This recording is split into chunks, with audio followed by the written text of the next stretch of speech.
नमस्कार दोस्तों, क्राइम तक आप देख रहे हैं। बात करते हैं एयर स्ट्राइक की और उसके बाद जो 9 जगह निशाने बनाए गए।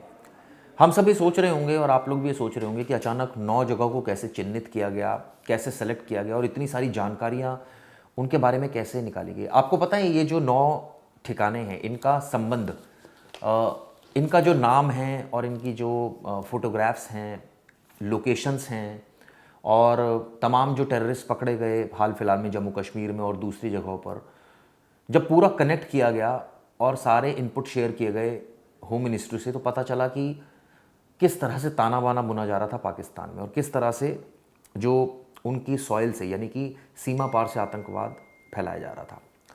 पता चला जी, ये 10 जो मरकज़ें जिनको कहा जाता है, मरकज़ कहा जाता है, जैश ए मोहम्मद, LET यानी लश्कर ए तोयबा, जैश ए मोहम्मद और हिजबुल मुजाहिदीन, तीनों के कई सारे कनेक्शंस मिले। पता चला कि वहाँ पर आतंकी ट्रेनिंग लेते हैं, वहाँ गढ़ है पूरा, और ये सबूत टाइम टू टाइम इंटरनेशनल पटल पर रखे गए। बताया गया जी इस तरह से पाकिस्तान की सॉइल में चल रहे हैं। पाकिस्तान हमेशा से इस बात को इनकार करता रहा, लेकिन जब आज एयर स्ट्राइक हुई तो भारत ने फिर वही बात दोहराई कि देखिए, ये पहला जो है वो है मरकज़ सुभान अल्लाह जैश ए मोहम्मद, जो बहावलपुर, जो पंजाब पाकिस्तान में है। यहाँ का जो इससे संबंध है वो मौलाना मसूद अजहर से इसका संबंध है। ये कहा जा रहा है कि उसके परिवार के कुछ लोग मरे हैं, इस तरह के क्लेम किए जा रहे हैं। लेकिन आप सोचिए, उसको टेररिस्ट डिक्लेयर किया गया है, यहाँ पूरा उसका मरकज़ चल रहा था, यानी उसका पूरा एक सेंटर चल रहा था जहाँ पर ट्रेनिंग मिल रही थी, बड़े बड़े लोग यहाँ से ट्रेनिंग ले गए। इसके अलावा एक और मरकज़ को निशाना बनाया गया जिसको बोलते हैं मरकज़ तैयबा यानी लश्कर ए तैयबा। ये मुरीद के में है और यहाँ बताते हैं कि उसामा बिन लादेन ने फंडिंग की थी। आप सोचिए, 10 मिलियन इस मॉस्क को, यानी इस जो स्थल को बनाने के लिए, जो मस्जिद को बनाने के लिए 10 मिलियन, करीब आप लगा लीजिए 1 मिलियन में 10 लाख होते हैं तो 10 मिलियन हो गए, आपके 1 करोड़ दिए थे गेस्ट हाउस और मॉस्क बनाने के लिए with in the Markaz Taiba complex in the year 2000 में। ये जांच में खुलासा हुआ, एजेंसीज को पता चला। इसके अलावा आपको बताता हूँ, जो अजमल कसाब था, जो 26/11 का मास्टरमाइंड था, उसने यही ट्रेनिंग थी। जब उससे पूछताछ हुई थी जब इस पूरे मामले में, तो उसने खुलासा किया था मुंबई पुलिस को और ये बताया था कि वो यहाँ पर उसने ट्रेनिंग ली मुरीद के में। तब पता चला कहाँ पर मुरीद के में, तो उसने बताया कि मरकज़ में। मरकज़ की जो इंटेलिजेंस इनपुट्स हैं, क्योंकि आप देखिए एक देश के खिलाफ अंदर बहुत सारे सूत्र नहीं होते, तो जो आतंकी पकड़े जाते हैं वही जानकारी देते हैं, या फिर कुछ ऐसे लोग होते हैं जो गद्दारी करते हैं अपने देश से, वो जानकारी देते हैं।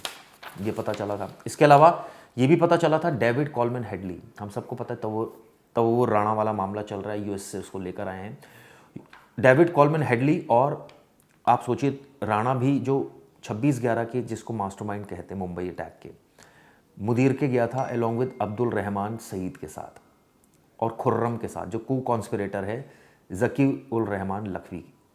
ये ज़की उल रहमान के इंस्ट्रक्शंस पर ये सारा काम हो रहा था। यानी कि आप सोचिए कि इस मरकज़ यानी लश्कर ए तोयबा का जो ये मरकज़ है, उससे संबंध न सिर्फ उसामा बिन लादेन का निकल आया बल्कि अजमल कसाब का भी निकल आया। साथ साथ 26/11 के जो को कॉन्स्पिरेटर थे राणा और हेडली भी यहाँ पर, ये बताते हैं, आए थे और अब्दुल रहमान सईद के साथ आए थे। ज़की उल रहमान के इंस्ट्रक्शन पर यहाँ आए थे। आप सोचिए, यानी कि इन सब का लिंक जो है इससे मिल रहा है, क्योंकि कई आरोपी पकड़े गए भी। डेविड कॉलमैन हेडली को हम लेकर आए, उससे पूछताछ भी हो रही, तो उसने भी ये बात बताई थी।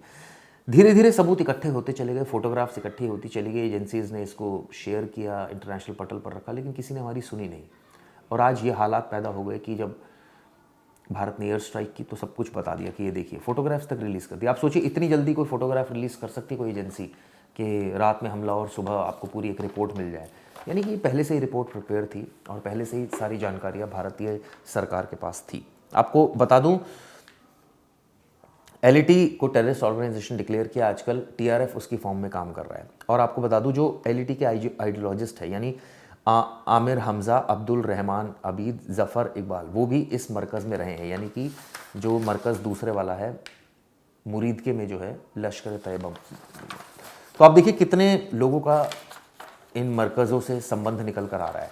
और जैसे मैंने बताया कि कई सारे कॉन्स्पिरेटर जब पकड़े गए, जैसे एक GM कमांडर पकड़े गए थे, मोहम्मद अदनाम अली डॉक्टर, जो काफ़ी फेमस है, काशिफ जान, वो भी रेगुलरली जाते थे इस मरकज़ में, जो मरकज़ नंबर 3 है जैश ए मोहम्मद का, यानी जो डिस्ट्रिक्ट नौरावल पंजाब में है, एक मरकज़ यहाँ भी ठिकाना बनाया गया है और ये कहा जा रहा है कि इस मरकज़ में भी वो लोग जाते थे। सोचिए आप, जब उससे पूछताछ हुई थी डॉक्टर से तो उसने बताया था इस मरकज़ के बारे में, तो पॉइंट लिखते चले गए जो एजेंसीज थी कि अच्छा ये मरकज़, ये मरकज़, ये मरकज़। उसके बाद उसकी फ़ोटोग्राफ्स जो है वो कोशिश की मंगाने की, वहाँ जाने की, वहाँ एजेंसीज़, रॉ इंटेलिजेंस एजेंसीज़ के लोग पहुँचे, वेश बदल के वहाँ से इनपुट गैदर किया, फ़ोटोग्राफ खींची, वहाँ उनके साथ घुले मिले, कुछ और जानकारियाँ निकाली। तो ये पता चला कि जो मोहम्मद अदनान अली उर्फ डॉक्टर और काशिफ यहाँ इस जेईएम के जो फैसिलिटी में आते थे, मुफ्ती अब्दुल रऊफ़ असगर जो कि डिफेक्टो है जेईएम का, यानी कि जैश ए मोहम्मद का, वो सुपरवाइज़ करता था और वो भी यहाँ पर आता जाता रहता था, यहाँ पर ट्रेनिंग देता था दूसरे लोगों को। इसकी अब तमाम तस्वीरें भी सामने आई है। इसके अलावा और भी कई मरकज़ हैं जिनका कहीं ना कहीं संबंध किसी ना किसी टेररिस्ट से रहा है, जब जो पहले पकड़े गए। हिजबुल मुजाहिदीन यानी एचएम, उसका जो हेड था, हेड मराला, वो था सियालकोट में। आप सोचिए, यहाँ पर मोहम्मद इरफान और जो कि कमांडर था एचएम फैसिलिटी का, यहाँ पर कई सारे वो टेररिस्ट अटैक में शामिल रहा है।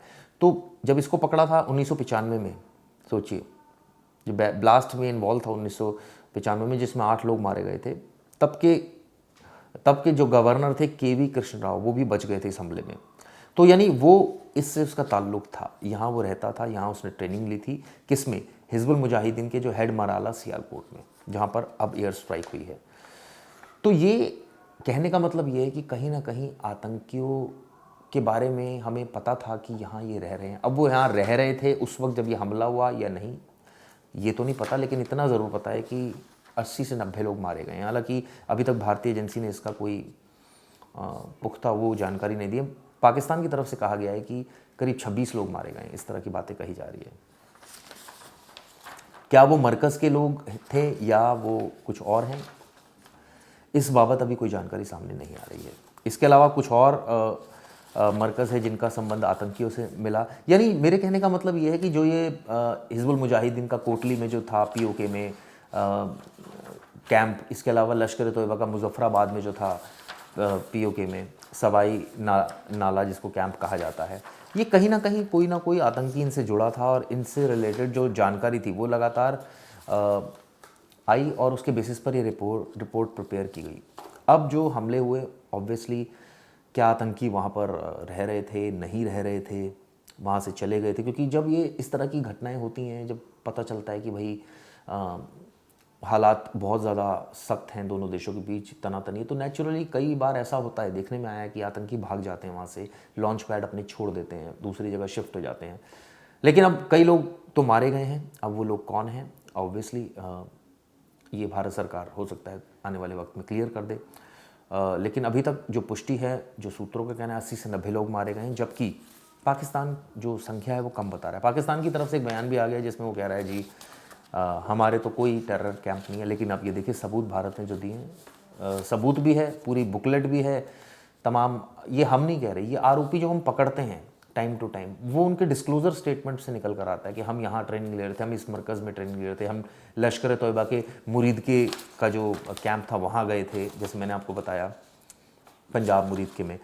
कई बोलते हैं बहावलपुर पंजाब से ट्रेनिंग लेकर आए। आप सोचिए जो इस तरह के जो आतंकी, जिसमें मौलाना मसूद अज़हर का जो जहाँ कैंप है, तो ये वो आरोपी हैं जो वहाँ ट्रेनिंग लेकर आए। उन्होंने इनके नाम बताए, इस वजह से इनके नाम को लेकर हमें फ़ोटोग्राफ्स बाद में मिली, फिर हमने उसके बेसिस पर आगे एविडेंस बटोरे। ये वो रिपोर्ट्स हैं, ये ऐसा नहीं है कोई हवा में कोई हम क्लेम कर रहे हैं, इस तरह के तमाम सबूत है। और अब भी आप देखिए जितनी जगह हमले हुए उन सब के सबूत भी वीडियो के माध्यम से हमें दिख रहे हैं कि कहाँ कहाँ जो है मिसाइल से हमले हो रहे हैं। तो कहने का मतलब ये है, सवाल ये भी उठता है कि जब हमें को पता था कि यहाँ हमले, यहाँ जो है वो कैंप से, तो हमने पहले क्यों नहीं हमले किए। देखिए हमने पहले पाकिस्तान को बेनकाब किया, हमने कई जगह बताया कि वो अपनी ज़मीन का इस्तेमाल आतंकवाद के लिए कर रहा है। हमने कई बार ये बोला कि वहाँ की जो एजेंसीज़ हैं वो चाहती हैं कि अशांत रहे ताकि उनको बजट मिलता रहे। हमने कई बार ये भी बताया कि हम बता रहे हैं लेकिन हम चूँकि टेरिटरी से बंधे हुए हैं, हम पहले कोई ऐसा काम नहीं करेंगे जिससे हमारे अंतर्राष्ट्रीय स्तर पर बदनामी हो, लेकिन अगर कोई दूसरा करेगा तो हम छोड़ेंगे नहीं। ठीक ऐसा ही हुआ। हमने वेट किया, पाकिस्तान ने गलती की और हमने उसके घर में घुसकर उसको मारा।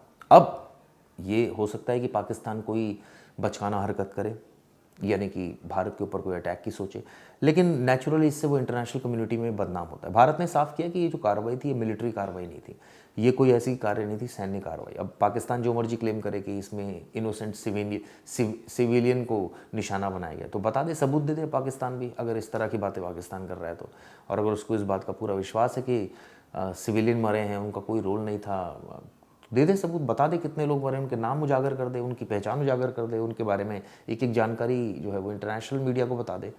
लेकिन सवाल ये उठता है ना, जब आपके दामन दागदार हो तो फिर आप कैसे जो है वो इस तरह की बातें करेंगे। तो कई सारी तस्वीरें इसमें मैं देख रहा हूँ जो छपी हुई हैं, कई बार मीटिंगें भी हुई, कई उनकी भी डिटेल्स इसमें हैं। जैसे मैं एक पढ़ रहा था कि एक और मरकज़ है, जैसे मरकज़ तैयबा, लश्कर तैयबा का जो मुरीद के में था। यहाँ आप सोचिए, एक बार एक फिनरल प्रेयर हुई थी हाफिज़ अब्दुल रहमान मक्की की, जो कि नबी आमिर ऑफ एलईटी था। उसकी ऑफ़र हुई थी 27 दिसंबर 2024 को ड्यूरिंग महगरी प्रेयर एट मरकज़ तैयबा। आप सोचिए, वहाँ पर पूरा एक बड़ा सा वो ऑर्गेनाइज़ किया गया था प्रेयर मीटिंग। उसमें the funeral prayers were led by हाफिज़ तलहा सईद। वहाँ पर तलहा सईद आया था, हाफिज़, जो कि आमिर हाफिज़ मोहम्मद सईद का बेटा है। ये सीनियर एलईटी के जैश मोहम्मद के वो है, लीडर है, वाइस प्रेसिडेंट है। तो ये इवेंट ऑर्गेनाइज़ किया था। तो ये इसकी फ़ोटोग्राफ्स भी इसमें हैं, इसमें तमाम इसकी तस्वीरें हैं, इसमें वीडियोस हैं और डॉक्यूमेंट्री एविडेंसेस हैं, ताकि ये हम इंटरनेशनल फोरम को बता सकें जी हमारे पास तो बहुत पहले से सबूत थे, हम तो बोल भी रहे थे। लेकिन हम हिमाकत इसलिए नहीं कर रहे थे क्योंकि इस बार हमला बड़ा हुआ था। इस बार हमला इतना बड़ा हुआ था कि हमें नेचुरली जवाब देना बना और हमने इसी वजह से कार्रवाई की। खैर दोस्तों, ये वीडियो आपको कैसी लगी ज़रूर बताइएगा। धन्यवाद।